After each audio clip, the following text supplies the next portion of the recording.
Si rientrerà probabilmente con il 100% in presenza, con l'80% per quanto riguarda la capienza dei trasporti e con il Green Pass per quanto riguarda i docenti. Stiamo parlando, avete sentito la parola docenti, del mondo della scuola di cui si fa un gran parlare in questo momento proprio per la possibilità o meglio l'obbligatorietà di questo certificato verde che tanto ha fatto discutere durante questa estate. E insieme a noi abbiamo questa sera in diretta Stefano Stefanelle, che è il preside, dirigente scolastico del Marinelli, ma anche il presidente dell'Andis, se non sbaglio, sì. Regionale. Buonasera a tutti. Associazione Nazionale Dirigenti Scolastici.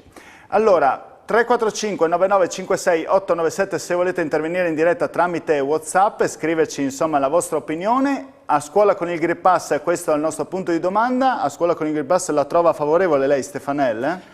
Ma sì, in assoluto la trovo favorevole, perché non vedo alternative, vedo un virus che continua ad andare avanti con ritorni e l'unica possibilità è essere in sicurezza e con una sicurezza a questo punto certificata. Ecco. Anche oggi 120 contagi, la gran parte hanno di questi positivi, nuovi positivi, under 29, si rischia di fare un passo indietro, no? Quando si vedono questi dati. Sì, perché i ragazzi hanno perso la pazienza e anche giustamente e difatti si vede che questi cluster estivi nascono dopo discoteche, assembramenti, anche lì quei 55, avevo vedo in piano ieri 70 Pantelleria. Sì. Cioè è chiaro che bisogna cercare di tornare nelle condizioni di prima perché è troppo lungo il tempo che ci ha allontanati dalla normalità, no? Per cui credo che ci voglia una stretta, ecco, in qualche senso. Sarà un Green Pass per i docenti, ma non sarà un Green Pass per gli studenti? Lei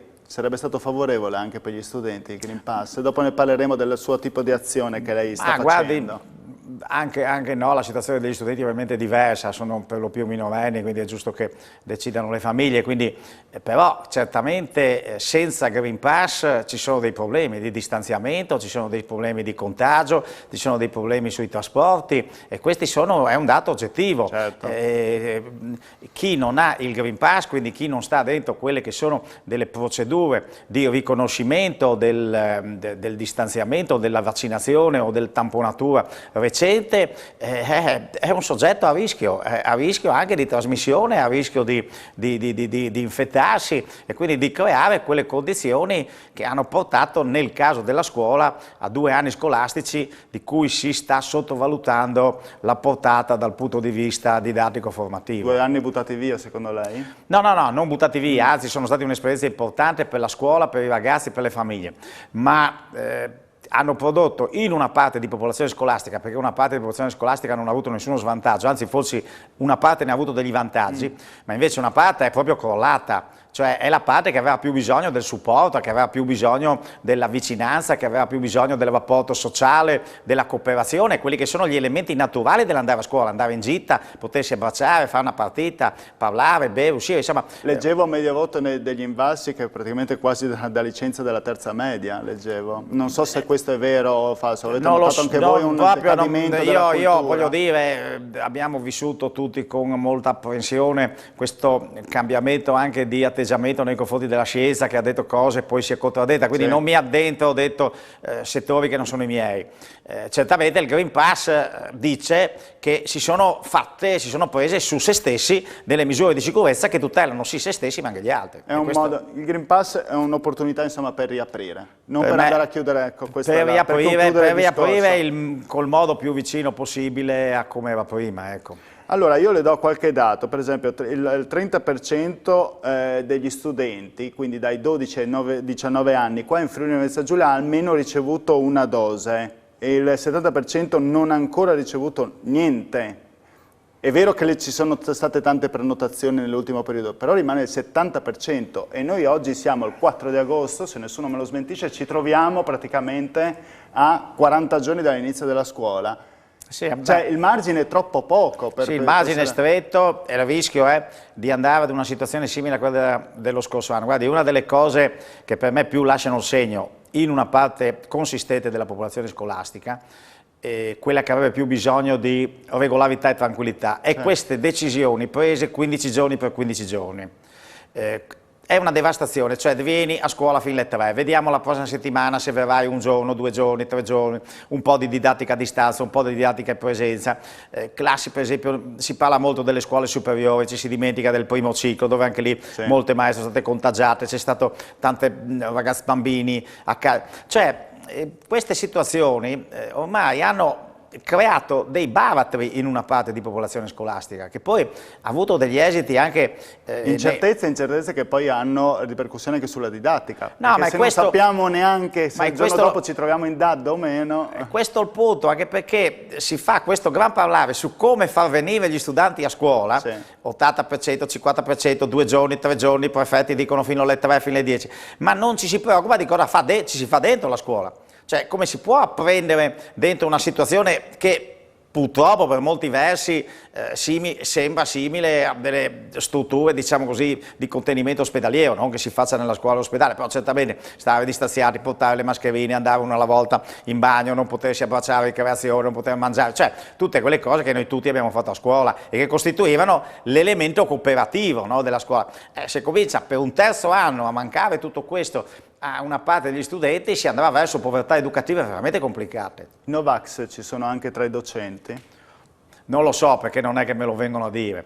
Non ho sentore di Novax tra i docenti che pubblicizzino. Peraltro sappiamo che il dato migliore in Italia dei vaccinati è proprio nel corpo docenti. Sì, c'è una percentuale molto alta, ci sono anche dei docenti fragili che non possono vaccinarsi. Non ho sentore di questo elemento proprio di Novax, probabilmente qualcuno ha delle paure, ma non è che questo è un dato che viene detto a me. Ecco.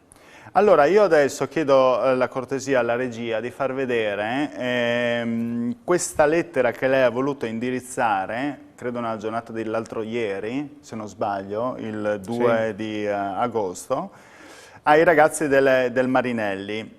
Io adesso la leggo perché è un po' piccolo, insomma, se mi permette do una lettura. Carissimi ragazzi, manca un mese e mezzo alla ripresa dell'attività scolastica, l'emergenza pandemica non è ancora terminata. Abbiamo vissuto insieme 2 anni scolastici molto difficili che hanno lasciato pesanti segni su ognuno di noi, purtroppo non è ancora finita. C'è a questo punto un solo modo per far fronte a questa emergenza, riducendone la drammatica portata, ovvero vaccinarsi. Per cui vi invito caldamente a farlo il prima possibile, solo se saremo tutti vaccinati, tutti l'ha scritto in maiuscolo, potremo vivere con serenità e con poche restrizioni il nostro liceo Marinelli. Tutti abbiamo vissuto la scuola dell'emergenza, ora tocca a noi fare il passo per tornare alla scuola della normalità, spero che in tanti vi vaccinate, anzi spero che lo facciate tutti, lo ripete Stefano. Tutti, diciamo così, un rafforzativo, non è che io voglio che tutti si vaccinino. Ecco, non vuole l'obbligatorio. Cioè, no, ecco. Non ho nessun potere, io diciamo mi colloco nella linea, essendo le scuole sono autonomie funzionali dello Stato, mi colloco sulla linea che è stata del Presidente della Repubblica Mattarella, del Presidente del Consiglio Draghi, del Commissario per l'emergenza Figliuolo, che invitano a vaccinare. Però lei l'ha fatto un'azione che altri non hanno fatto fino adesso. Vabbè, ecco, ognuno risponde di se stesso, io mi ritengo... Da che cosa è nata questa idea? Cioè, nel senso, lei ha preso dalla preoccupazione di avere davanti un altro anno come quelli precedenti. Io li ho visti questi ragazzi, io vivo in mezzo ai ragazzi, non sono chiuso nel mio ufficio, vedo le difficoltà. Sono stati un anno che abbiamo fatto le ricreazioni ogni ora, 5 minuti, uscivano con le mascherine, non potevano mangiare, distanziati di 1 metro, tantissima didattica a distanza, tantissime classi in quarantena. Io veramente ho paura che andiamo di nuovo a una situazione del genere, anche perché le soluzioni che vedo in giro, senza voler cercare nessun colpevole, perché ognuno di noi fa quello che riesce a tutti i livelli, guardi, sia a livello politico che medico, eccetera, però non abbiamo ottenuto quei risultati che speravamo a questo punto, dopo 1 anno e mezzo. Dopo 1 anno e mezzo erano tutti sicuri che è finita tutta, se torniamo come prima. Certo.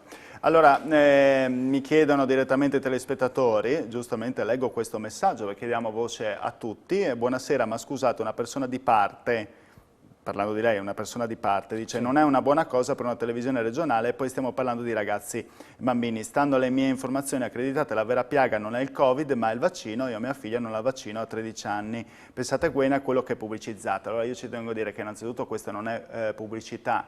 Questa è una trasmissione pensata da 20 minuti, chi mi ha visto fino adesso in questi 2 anni ininterrottamente sapete che la gran parte delle volte abbiamo un ospite solo per la durata proprio della trasmissione, che è di 20 minuti, nulla toglie che non ci sia la voce a voi telespettatori, come sto dando altrettanto a questo genitore, accogliamo il suo...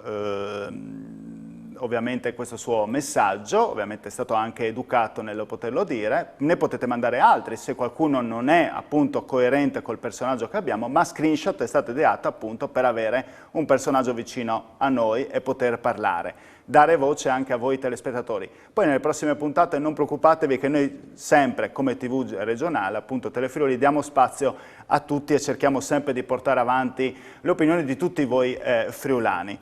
Mi scusi se ho fatto questa parentesi perché giustamente ecco, non siamo una televisione di parte e non vogliamo essere assolutamente di parte o contro qualcuno, ecco, perché siamo giornalisti, appunto, la prima cosa è l'informazione per noi. E andiamo in pubblicità, Stefanel, dopo che ho fatto questo monologo lo riprendiamo, dopo questa sua lettera le chiederò altre cose, perché ci sono altri problemi nelle scuole, trasporti, aule, ne abbiamo. Pubblicità.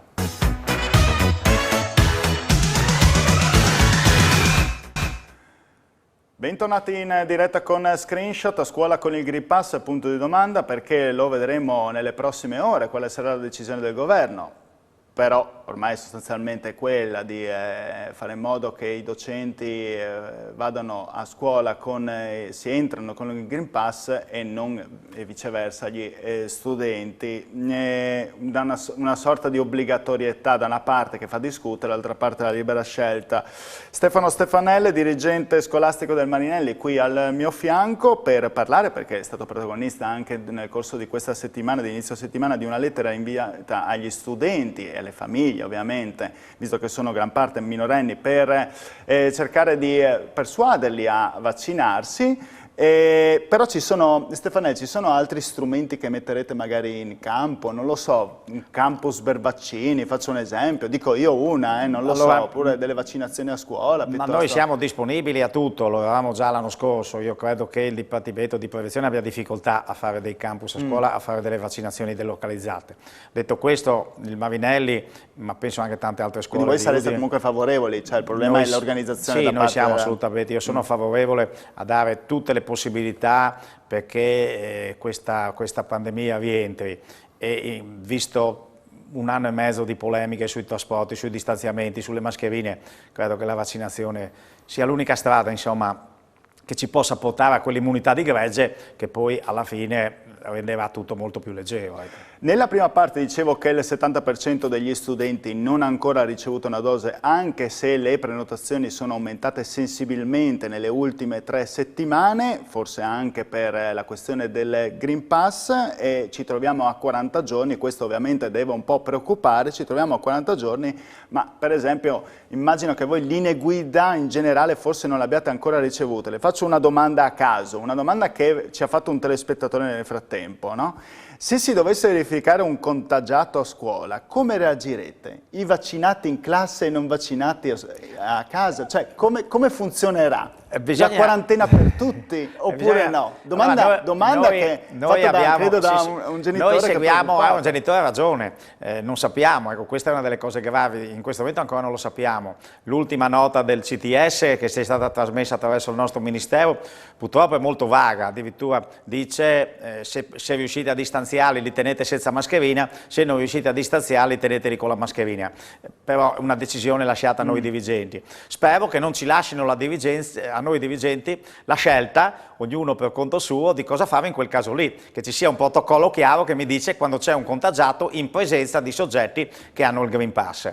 Evidentemente, guardi, le dico una delle esperienze che non credo siano positive, è che a un certo punto verso la fine di ottobre dell'anno scorso, prima del ritorno tutti in didattica a distanza, venivano le informazioni più disparate che noi trasmettevamo al Dipartimento di Prevenzione, ma io mi ricordo che quando abbiamo chiuso avevamo 12 classi in quarantena, di cui 6 messe in quarantena dal Dipartimento e 6 messe in quarantena per precauzione da me in attesa dei tamponi. Quindi è evidente che noi facciamo quello che ci viene detto, senza discutere nulla.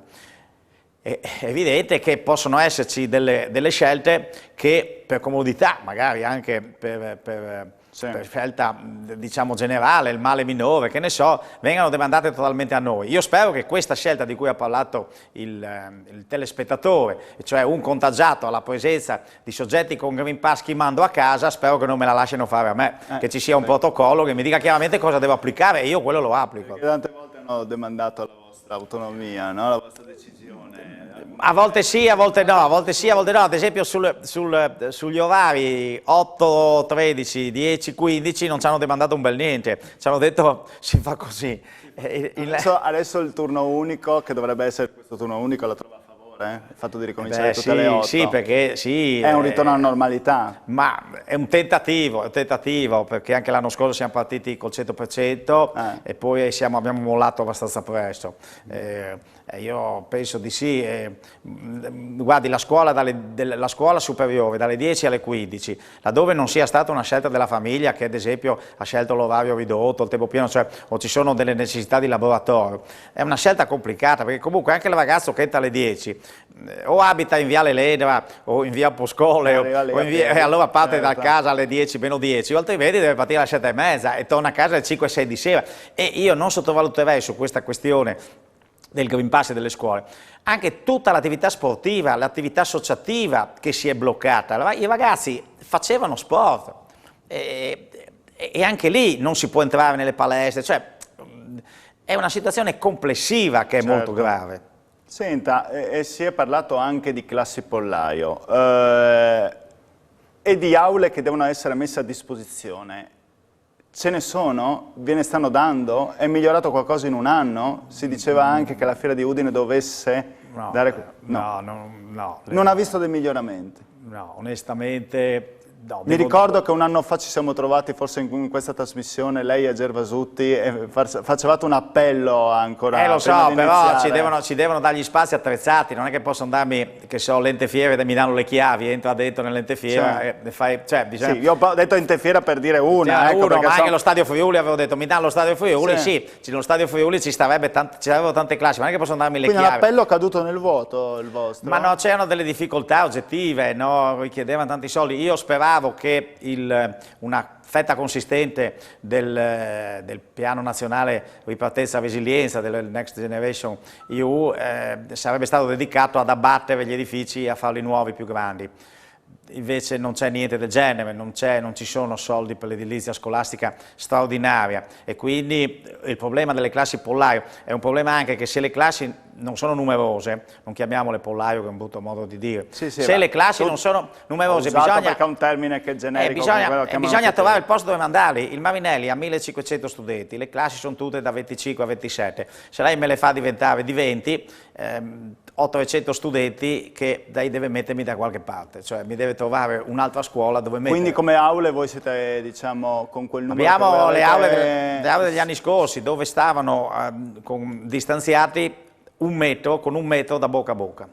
Essendo lei presidente regionale di questa associazione, sente altri dirigenti che hanno fatto qualche domanda dicendo io non trovo posto, sono aumentate? Ci sono delle scuole che hanno difficoltà per i laboratori, che hanno difficoltà per il distanziamento, cioè ci sono singole situazioni che non credo sia il caso qui di citare individualmente, che sono conosciute. Il problema è che l'edilizia scolastica non è una cosa che si fa in un mese e mezzo.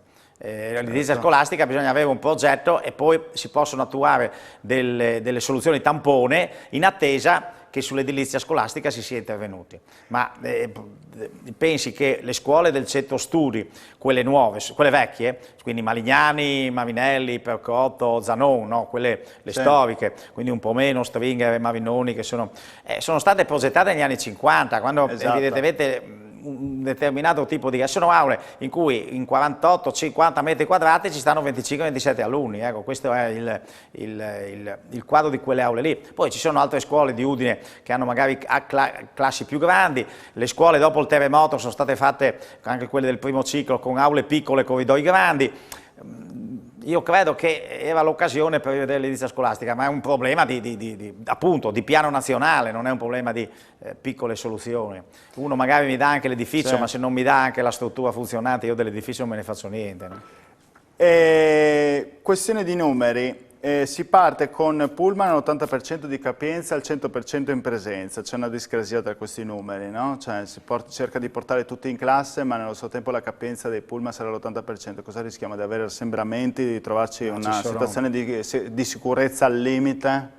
Ma diciamo, io non è che voglio entrare in però polemica. Anche questo è un problema irrisolto, grosso, quasi, anche l'anno scorso siamo entrati con l'80%. Cioè, siamo 2 anni che ne parliamo, 2 anni che ne parliamo del Covid, ma 2 anni che non sistemiamo il problema dei trasporti. Guardi, anche, io dico sugli autobus cittadini, se gli autobus cittadini c'era la capienza del 50%, però bisogna vedere qual è la capienza massima. Se un autobus cittadino tiene 100 persone, la capienza del 50% sono 50 persone, 50 persone dentro un autobus non stanno a 1 metro di distanza. Quindi la questione dei trasporti è una questione che complessivamente credo abbia trovato delle difficoltà insormontabili.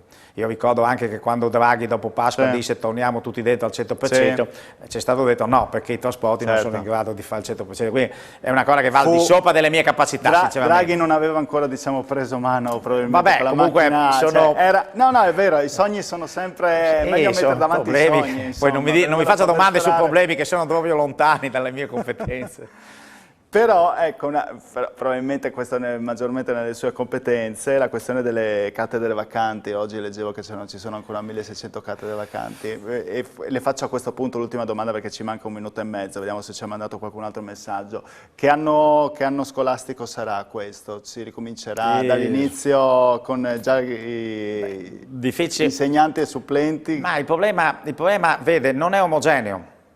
Le scuole cittadine, le grandi scuole cittadine non hanno mai avuto grandi problemi di organico perché evidentemente sono le scuole che vengono scelte per prime. Sono le scuole decentrate, le scuole piccole, le scuole lontane, no? Che si trovano con molti mesi di precariato, molti mesi di attesa. Soprattutto il dramma è nel primo ciclo, perché nel primo ciclo lei non può lasciare i bambini da soli, mentre nel secondo ciclo al limite li fa arrivare un po' qualche ora tardi, vanno via prima, insomma sono ragazze autonome.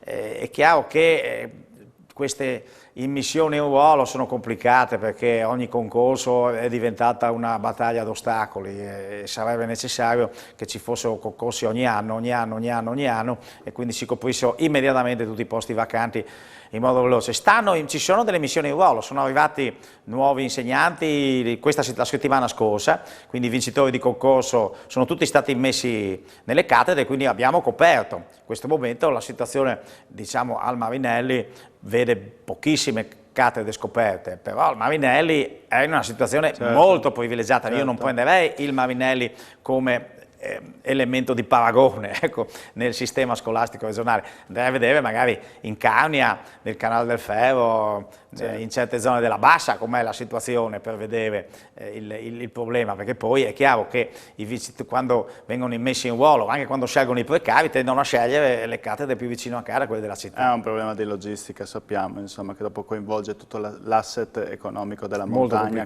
esatto, è un discorso proprio generale. Allora, io la ringrazio Stefanelli, ringrazio anche il telespettatore che ci ha detto perché non parlate e non parlerete delle scuole dell'infanzia. Colgo l'occasione, insomma, che parleremo anche delle scuole dell'infanzia, perché qualcuno dice... Sono un capitolo molto a parte. Molto a parte, anche sulla questione dei protocolli e di altre questioni, perché qualcuno dice tutti senza mascherina, distanziamento, in braccio alle maestre, non genitori, amici, poi ci sono veri e propri focolai che possono nascere, questo è un altro genere di problema, non si possono vaccinare perché si può vaccinare dai 12 in poi, ma questo effettivamente è un altro problema. E Stefanella appunto dice anche lui di sì che è un vero e proprio problema. Vi ringrazio a tutti, vi saluto, buona cena, noi ci vediamo domani sempre con Screenshot, ringrazio Stefanella, grazie, arrivederci. Buonasera a tutti.